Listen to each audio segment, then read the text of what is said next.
안녕하세요. 사연을 시작하기에 앞서 구독과 좋아요 부탁드려요. 감사합니다. 사연 시작해 볼게요. 결혼을 앞두고 있었을 때 저는 정말 행복했죠. 남편은 너무나도 좋은 사람이었어요. 성실하고 착하고 저를 정말 아껴주는 사람이었거든요. 남편 집안은 그냥 평범한 가정이었어요.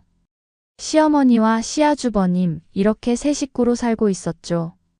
시아버님은 남편이 중학생 때 돌아가셨다고 했어요. 저희 친정은 다행히 형편이 괜찮은 편이었죠. 아버지가 사업을 하셔서 부족함 없이 나름 넉넉하게 살았었거든요. 그래서 제가 결혼한다고 하니까 부모님께서 신혼집을 마련해 주셨어요. 경기도 지역이지만 깔끔한 신축 아파트를 사주셨죠. 남편은 정말 고마워했어요.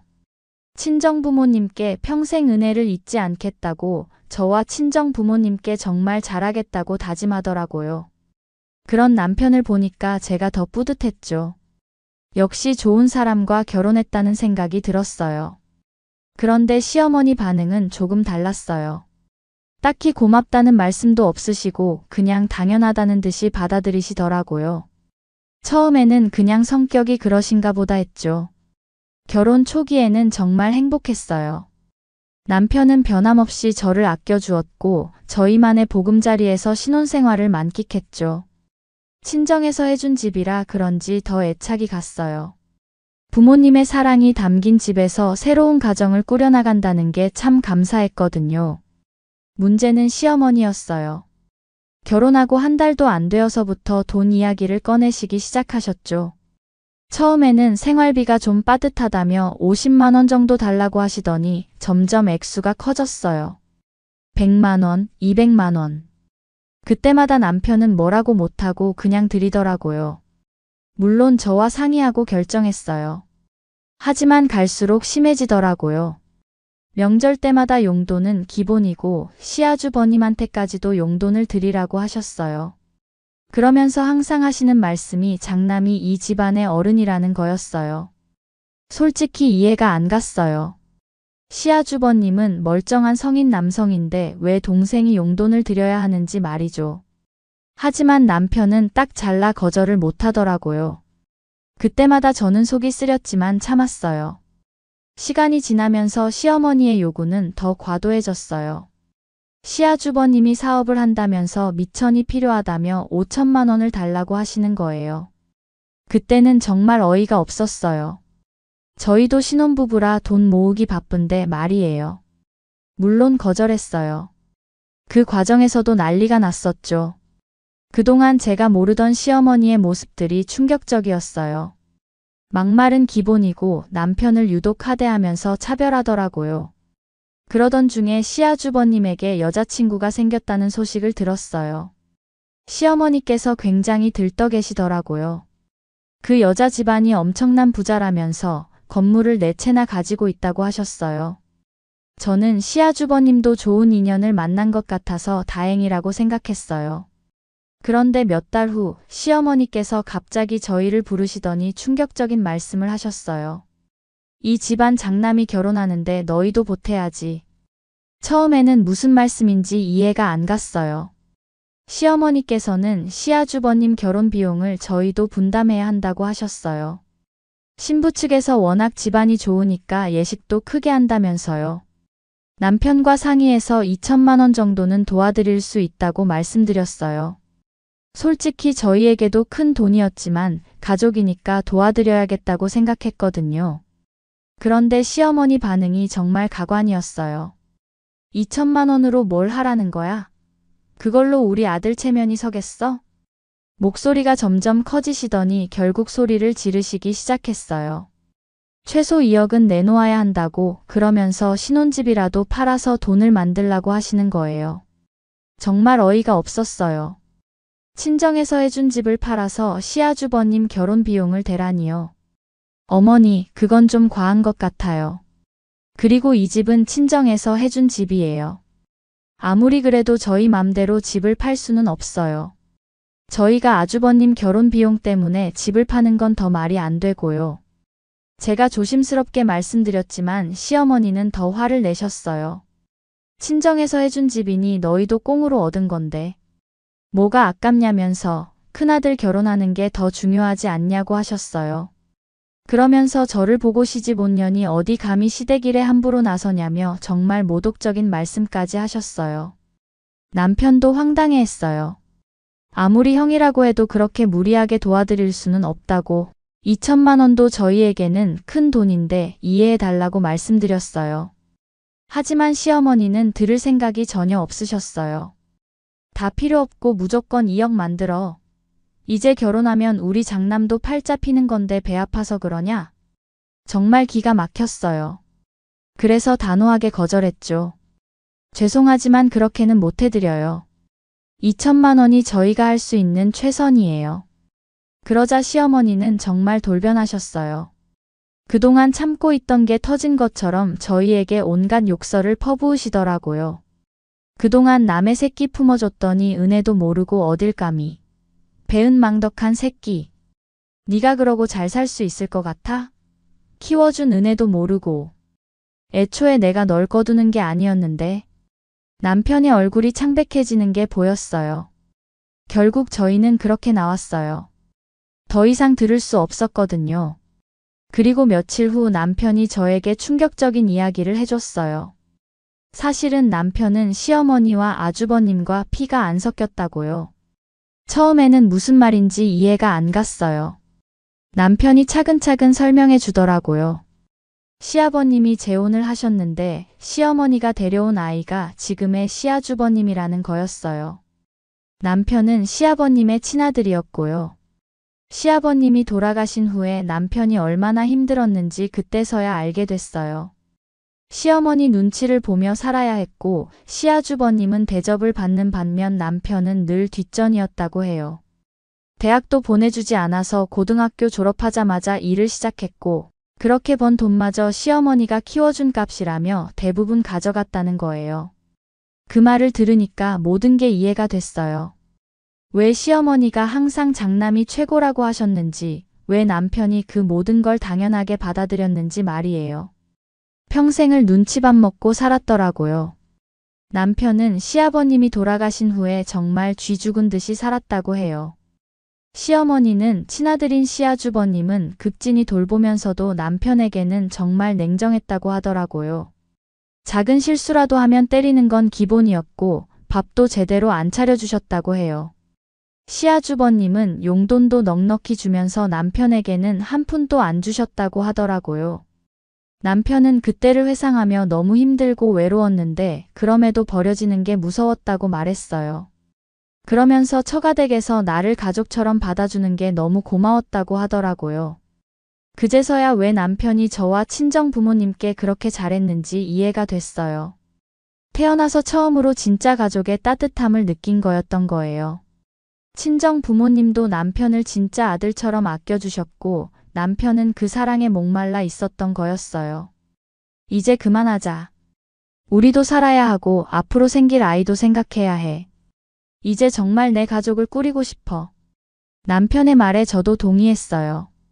더 이상 이런 식으로 살 수는 없었거든요. 그날 저희는 시어머니와 연락을 끊기로 결정했어요. 그런데 놀랍게도 시어머니도 저희와 연 끊고 살자고 하시더라고요. 아마도 이제는 아주버님이 결혼만 하면 문제가 없을 거라고 생각한 모양이었어요. 연락을 끊고 나니까 정말 평화로웠어요. 시어머니의 끊임없는 돈 요구에 시달리지 않아도 되니까 저희 생활이 훨씬 여유로워졌어요. 남편의 표정도 밝아졌고요. 그동안 얼마나 스트레스를 받고 살았는지 그때 깨달았어요. 저 모르게 그동안 시어머니는 시도 때도 없이 남편에게 많은 요구를 해왔다는 걸 알게 됐죠. 저희는 둘만의 시간을 만끽하면서 미래를 계획하기도 하고 아이를 가져볼까 하는 이야기도 나누곤 했죠. 친정 부모님도 저희 이야기를 듣고 잘했다며 응원해 주셨어요. 그리고 남편을 위로해 주셨어요.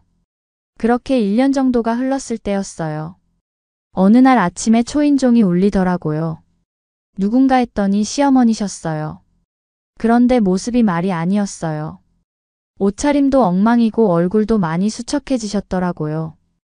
시어머니께서 현관 앞에서 울면서 미안하다면서 한 번만 도와달라고 하셨어요. 어쩔 수 없이 집으로 들어오라고 했는데 그때 들은 이야기가 정말 가관이었어요. 시아주버님이 결혼하려던 그 여자 알고 보니 부자가 전혀 아니었다는 거예요. 건물 네 채는커녕 작은 오피스텔에서 살았고 시아주버님을 속여서 돈만 뜯어낸 거였다고 해요. 그 와중에 아주버님은 그 여자한테 잘 보이려고 대출까지 받아서 7천만 원짜리 차를 사줬는데 몇 달 뒤 파혼을 선언했다는 거였어요. 아주버님은 그 여자가 부자가 아니었다는 걸 알게 됐어도 그 여자를 많이 좋아한 모양이었어요. 그래도 결혼을 추진했다고 하더라고요. 그런데 그걸 알고 시어머니는 반대를 했고 아주버님은 또 잘 보이려고 그 여자한테 돈을 많이 쓴 거였어요. 그런데 결국 시어머니 때문인지 그 여자는 파혼을 선언한 거였죠. 그 충격으로 시아주버님은 폐인이 되었다고 했어요.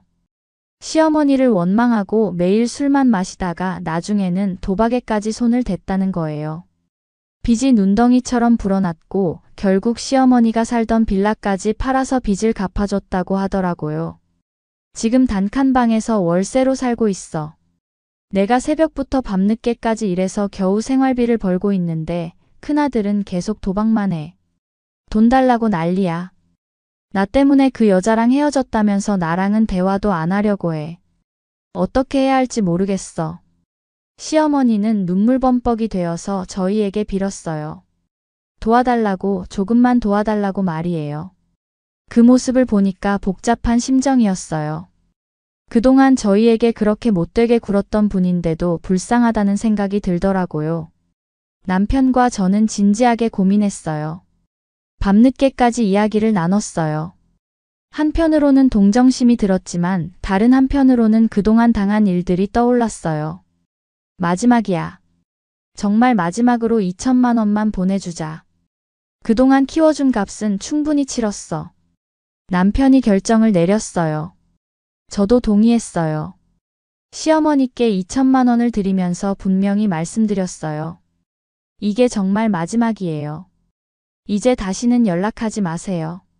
시어머니는 그 와중에도 이거 밖에 안 되냐며 조금 더 달라고 하더라고요.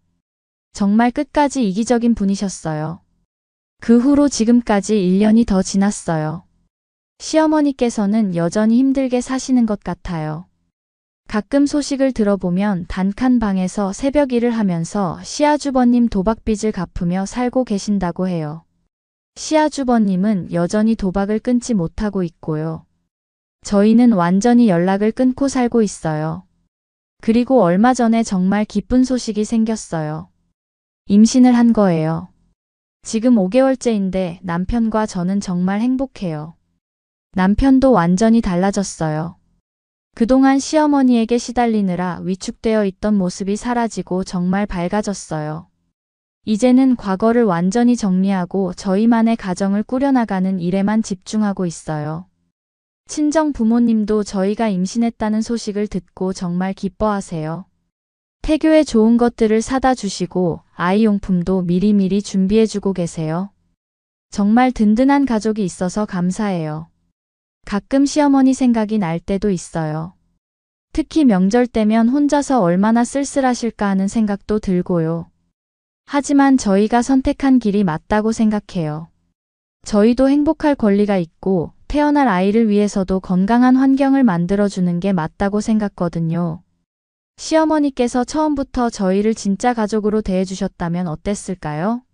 저희 형편도 이해해 주시면서 적당히 도움을 청하셨다면 저희도 기꺼이 도와드렸을 거예요.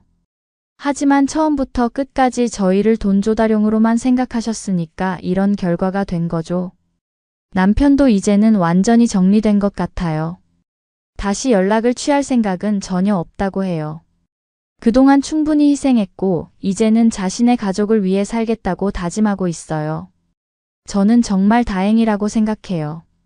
만약 그때 시어머니 말씀을 들어서 집을 팔았다면 어떻게 됐을까요? 지금쯤 전세방에서 살면서 시아주버님, 도박빚까지 떠안고 살고 있었을지도 몰라요. 생각만 해도 끔찍해요. 시어머니 일로 힘들어했던 시간들이 이제는 다 지나간 일이 되었어요. 그때는 정말 괴롭고 힘들었는데 지금 생각해보면 그 경험이 저희 부부를 더 단단하게 만들어준 것 같아요. 서로를 더 의지하게 되었고 진짜 가족이 무엇인지도 깨닫게 되었거든요. 지금의 저희는 정말 행복해요. 조용하고 평화로운 일상이 이렇게 소중한 줄 몰랐어요. 아이가 태어나면 더 바빠지겠지만 그것도 행복한 바쁨이겠죠. 친정 부모님도 도와주신다고 하셨고 남편도 육아휴직을 쓸 계획이라고 해요. 시어머니께서 지금 어떻게 지내시는지는 모르겠지만 저희가 도와드릴 수 있는 일은 이미 다 끝났어요. 앞으로는 정말 저희만의 행복한 가정을 꾸려나갈 거예요. 아이에게도 따뜻하고 사랑 많은 가정을 선물해 줄 수 있을 것 같아서 기대가 돼요. 이런 평범한 행복이 얼마나 소중한 건지 그동안의 경험을 통해 뼈저리게 깨달았거든요. 제 긴 이야기를 끝까지 들어주셔서 감사합니다. 구독과 좋아요, 알림 설정까지 잊지 마세요.